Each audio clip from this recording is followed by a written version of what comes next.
Welcome to Healing Your Families.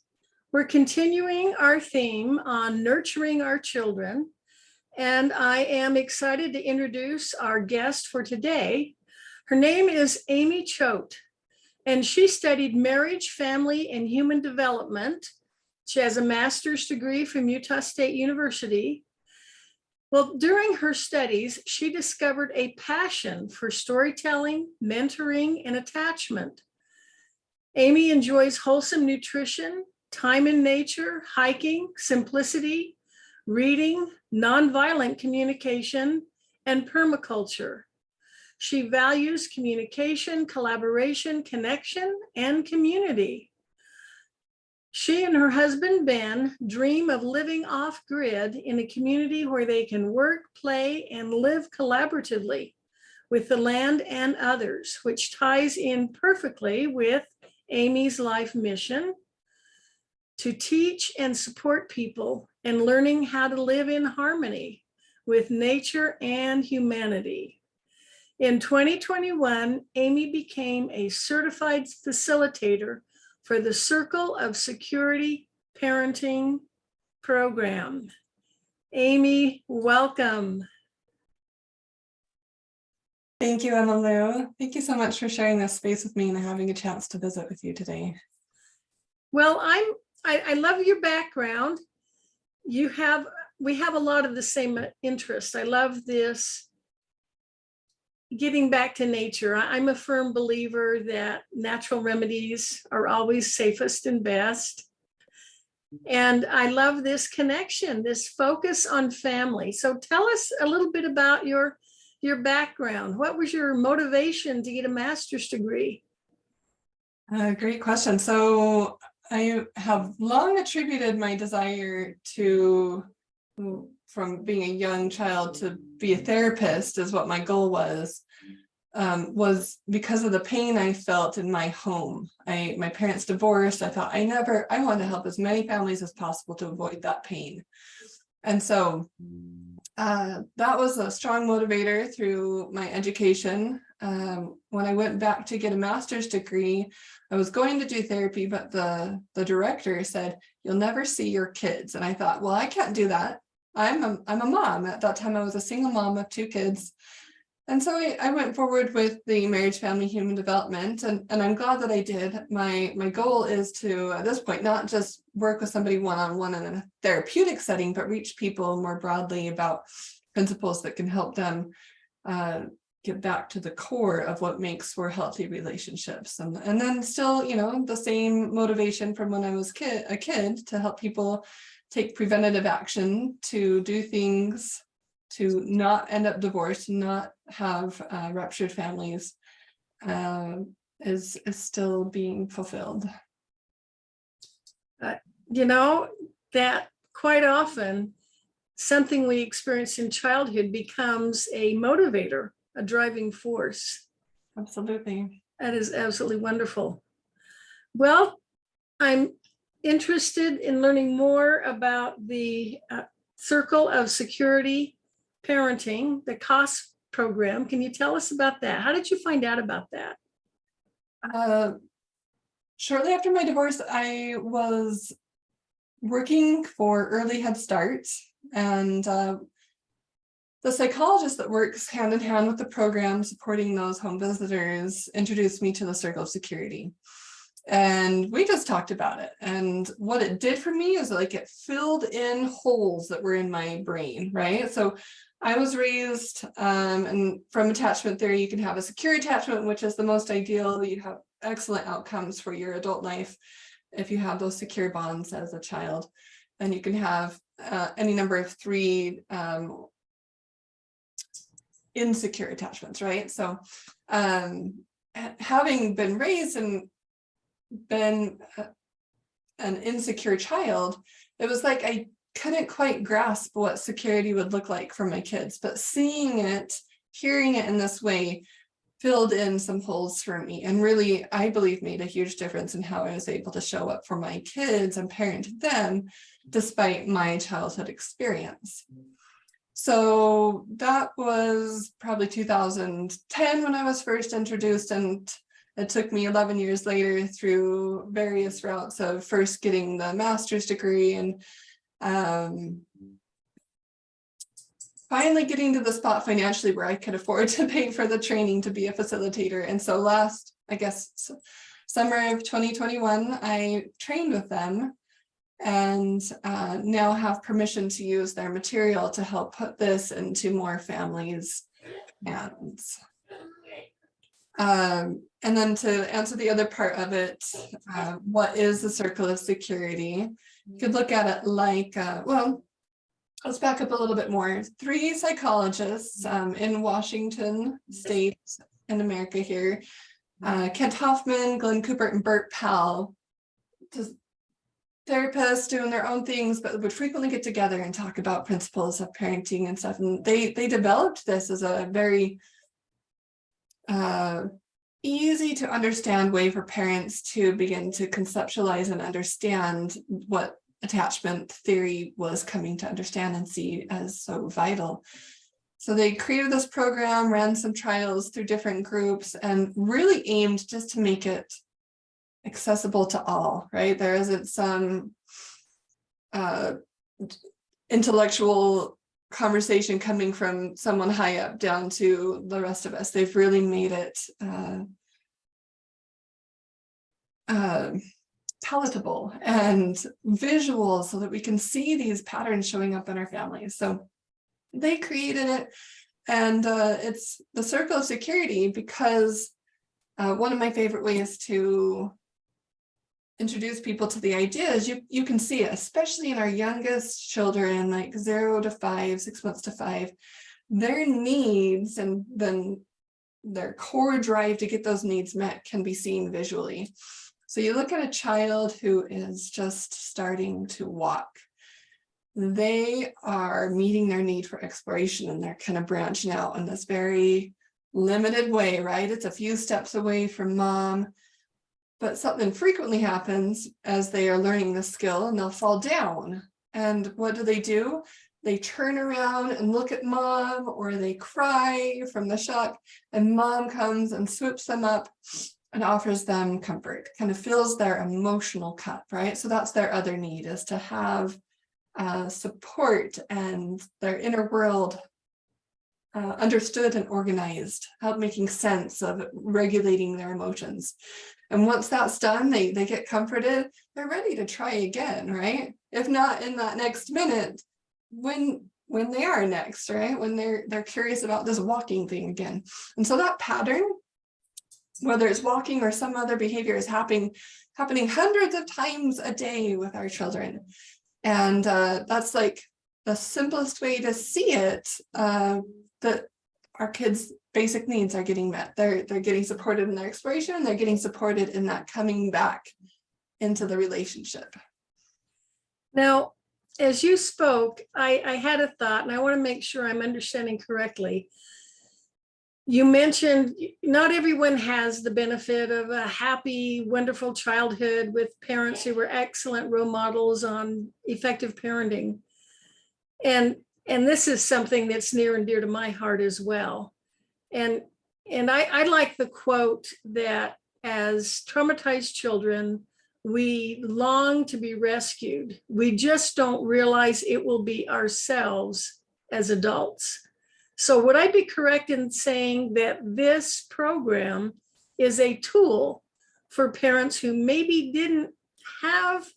they want their children to have a better childhood than they did? Would that be accurate? Absolutely, for sure. Let me show you this, just the image of the circle of security. I think it's just well done, right? Like so simple in its explanation of their basic needs.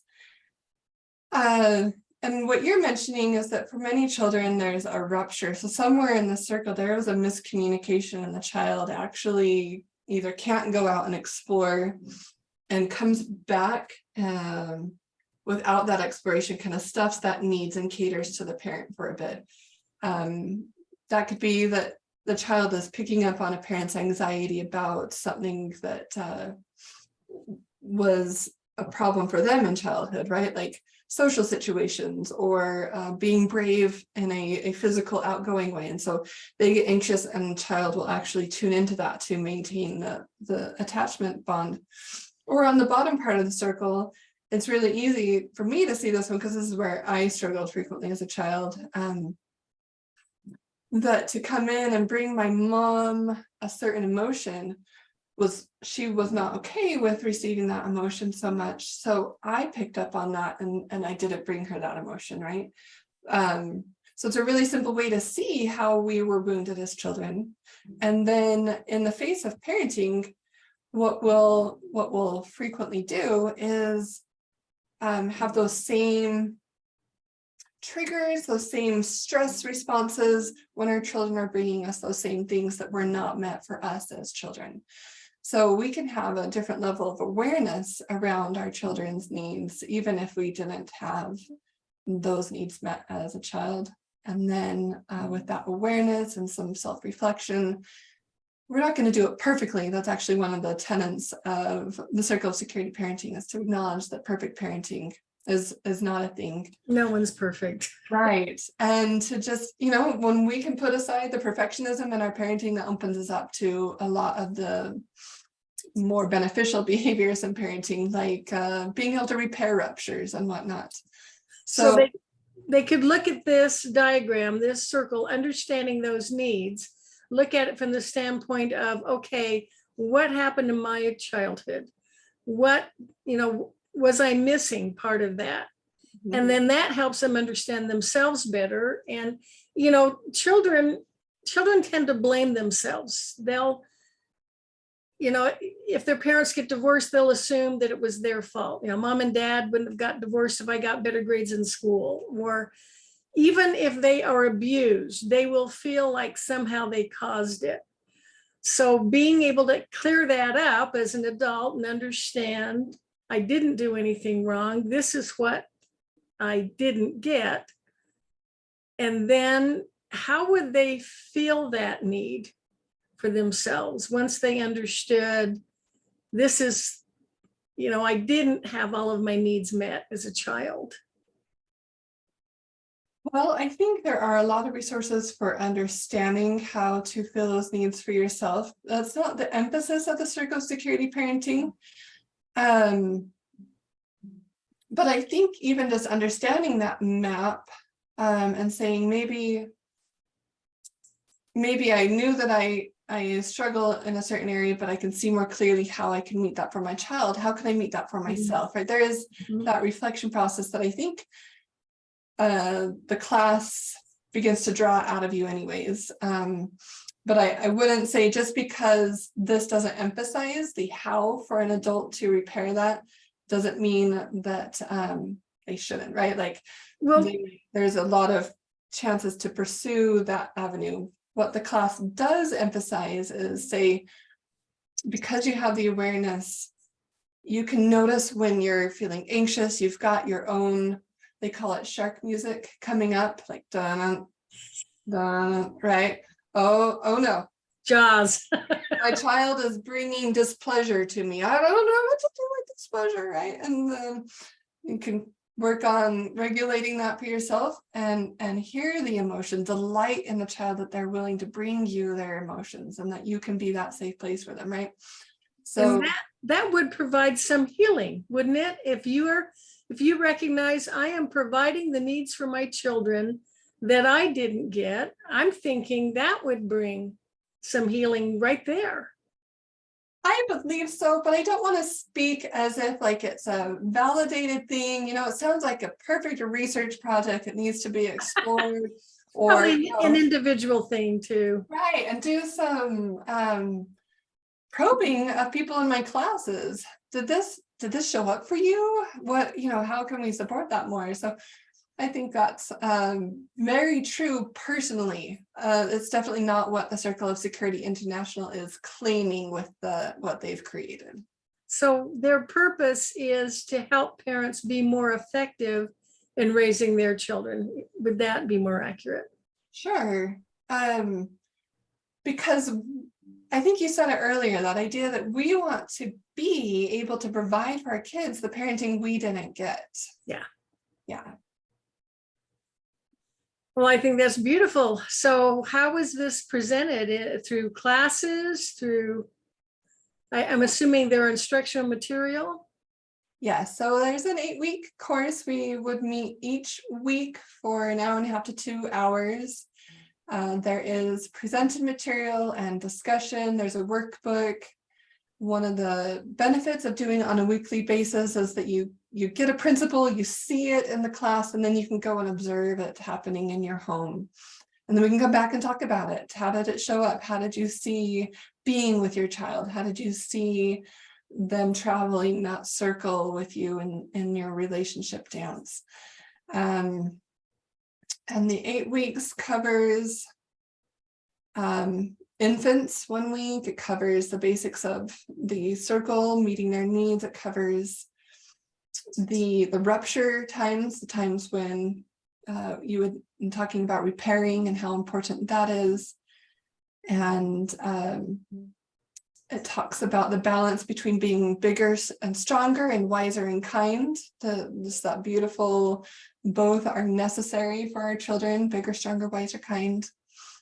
And then the final week would be kind of a wrap up and overview kind of week. Sounds like a fairly comprehensive program.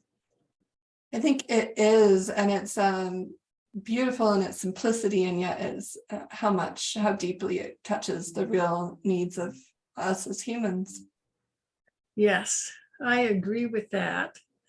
And I think it's, we're not taught parenting or family life in school unless we study it in college. But I'm thinking of the typical high school graduate who gets married and starts a family, and we tend to just parent the way we were parented.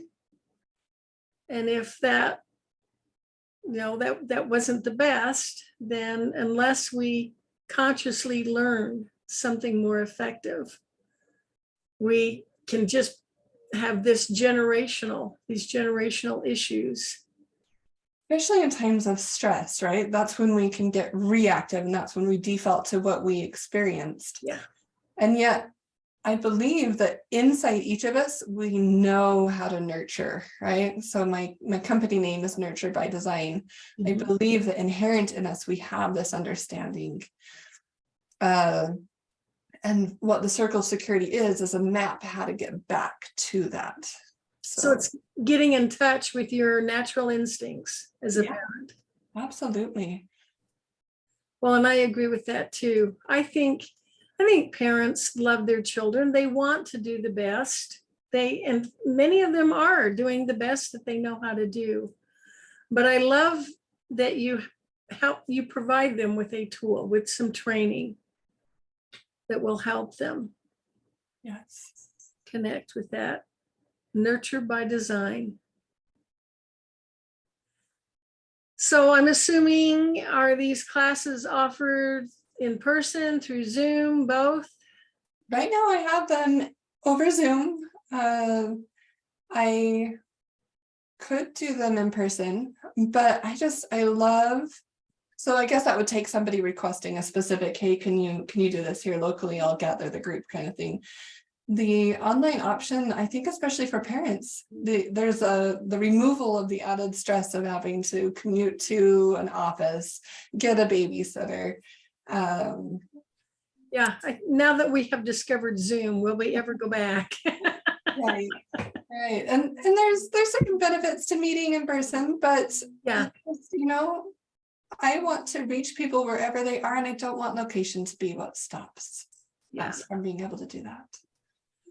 Now, it's important to you to get into nature, to teach our children this. And I know in our modern life, we're getting more, we have less connection with nature. I'm thinking of, I remember, again, I'm old enough to remember a time when people sewed their own clothes. And we played outside most of the day. Can you talk about about that. But I understand you live where you can grow a garden and have chickens, and that, to me, that's an excellent way to teach children responsibility. Yes. So I think my love for nature even started when I was younger, right? That same pain found solace in nature. And there's a lot that is very healing about nature. And the more I lived inside a city, but was learning true principles, I just saw this disconnect. Like there's something very unnatural about being so far removed from our natural world. And so it goes into my beliefs that I formed over the years that nature is healing, that we can learn things from nature. There's patterns in terms of how nature works, and those patterns show up in our gardens, those patterns show up in our interactions with our family member, in our society, in our community.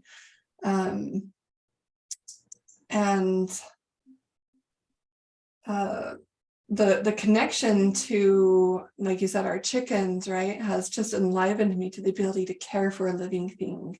And if you can care for a chicken, I think, and you can see that same life force in your neighbor, you're going to be less inclined to interact violently with them, right? Like there's just this soul enlivening source of nature that to pull away from that and to be in our boxes and our, we're in walls, we're in cars, we're in, very rarely, depending on where you live in the world, outside, breathing fresh air, getting the natural rhythms of the day and the light increasing, the light decreasing, and matching that with our different hormone levels that increase and decrease. And then we get good night's sleep, which then make our day so much better and bright the next day. So I feel like there's a bit of rambling on the principles there. I wouldn't mind bringing that into like a specific example. So permaculture, I trained in 2019 to get more of an understanding with that, and I certified so that I could design people's properties in a permaculture style. Permaculture is a whole nother topic, right, for another half an hour long discussion, but simply it's taking patterns of nature and applying it to how you create permanent agriculture, permanent community, permanent life and growth and interaction. And one of the three values are earth care, people care, and future care. And then they have 12 principles. And one of them is nail it and then scale it. So you're going to start small and you're going to get that patch figured out. And you're going to take what worked and you're going to scale it out a bit, right? And I think that works on so many levels. We nailed figuring out how to house 6 chickens, and then we got 12 chicks, right? We nailed it, and then we scaled it. With my kids in homeschool, it was like, all right, this public school thing is not working. We're going to pull you out of that. And we nailed a couple things, like doing morning, you could call it basket time, like a reading out of a selection of materials and some memorization. We nailed those few things. And then the next year we scaled that out a little bit, nailed a little bit more, and scale it out to where we can create a rich family culture around our education. So that's one example of how I see nature being the spark of at least one of the many sparks that ignite our soul and really connect us to connection. As you said that, I thought of several things. Yes, I agree with you. There's nothing more soothing than to be out in nature. I love living by mountains. I feel calm just watching them, but to be in them, it's really uplifting. But I'm also just recently visited a friend who lives in an apartment complex. So here she is. I mean, there are maybe 30, 40 different units there. So there are tons of people there. And yet she felt lonely. She hadn't been able to connect with anyone else living there. Everyone was just staying in their apartment and keeping to themselves. How sad. Very sad. And I recently read a book by Gabor Mate. It's called The Myth of Normal. And he touches on these things, really going from pre-birth to our political system and everything in between, and how our society is very sick. And then it would make sense that we're raising some very sick members of society. And I was warned, my heart just ached for things like this disconnection, our inability to have real nurturing community. So if we can start in our homes with our families, keeping that connection, the lifestyle you described sounds like you have a lot of connection with your children, between parent and child, the siblings for each other, and husband and wife working together. So if you raise them with that kind of connection, then wherever they go or whatever they do as an adult, they're going to want to keep that. They're going to have experience the connection with nature. They will experience how rewarding it is to have healthy relationships. My slogan is, let's make the world a better place by strengthening families. I see families as the unit of society. And if we can start with the foundation and get families healthy and thriving, how would our world change? Yes. More children were being raised by parents who've been trained in this program, who could understand how to meet their children's needs. Yeah, their core needs for connection. And you nail it with each child, you nail it in your family, and then it's going to expand, because we are inherently beings who seek and want connection. And so if we can create that connection that's positive and well within our families, it's going, right? They're going to go out and create those same positive connections in an outward fashion. I agree. I love it. I love it. So you serve families by teaching this program. What's the best way for people to contact you? The best would be on my website. It's www.nurture-by-design.com and then /sign up. There's a contact me link on there. We'll get you straight into my email box, and there's a lot of information there, and that's where someone can see the current times that I'm offering courses and be able to sign up. And you're also on Instagram under Nurture by Design, right? Yes, not ones with underscores, so nurture_by_design. Okay, so they just have to remember Nurture by Design. Mm-hmm. And it sounds like you have a lot of valuable resources on your website. And I know we're connected on Instagram. You have good information there.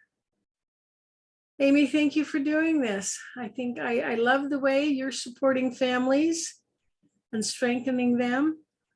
Thank you. Thank you for the way you support families and create networks. This is a beautiful thing that you're doing and reaching. Well, the world needs us. I think that there is so much opposition right now that the more we can send positive messages to parents and let them know that they're appreciated. I think sometimes parents get a lot of criticism. And so just getting that support, that confidence, yes, you can do it. And I love your comment that we have this within us. Yes, we can be good parents. It's just connecting with that inside of us. So awesome. Amy, anything else you'd like to say? I was just thinking about the name of my business, right? Like it ties in everything, the nature and how we have this inherent in us to meet the connection needs of our children.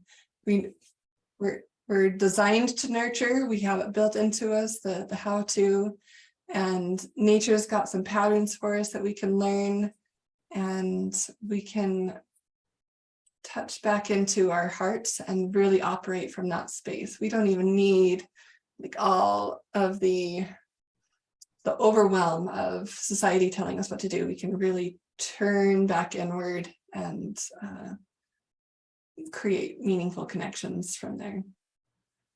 Absolutely. And that diagram, the security, I love that. That is so simple and yet so profound. Children need to have the freedom to explore, but they also need to have a safe haven to return to. Is that diagram on your website? It's not on my website, but it is on the circleofsecurityinternational.com.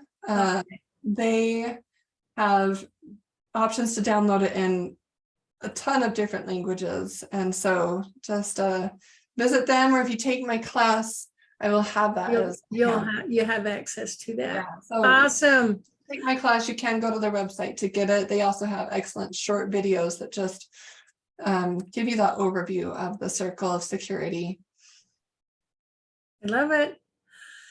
Thank you so much, Amy, and thank you to my viewers for joining us. Please join us again next week at the same time. We'll have another amazing expert talking about how we can nurture our children. She is the founder of Kudos for Families, and I love that title, but you'll learn more. Join me next week at the same time.